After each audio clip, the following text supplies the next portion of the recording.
My mother, a worker, provider, mentor, friend, and countless other adjectives that have given me a sense of purpose.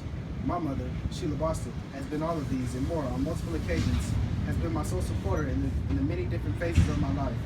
From youth to teen to adulthood, my mother has not once withered in her faith and love in me.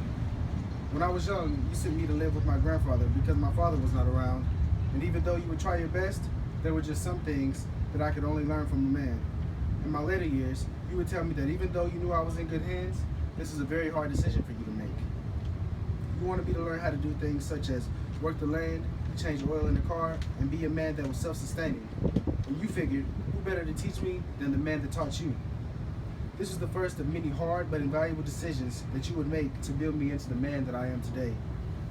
I moved back to live with you a few years later, then I ascended into my teenage years.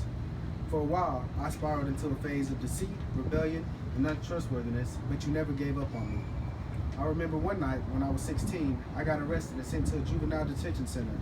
And instead of coming to get me instantly, you let me stay in there as long as they would allow to let the consequences of my actions really resonate.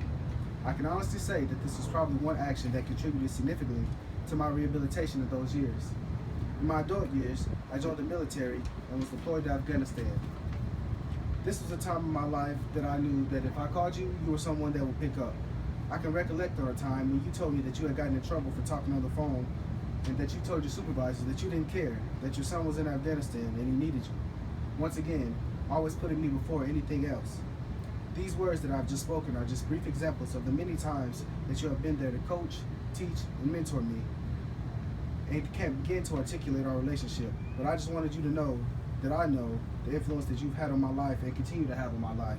This one's for you, Mama.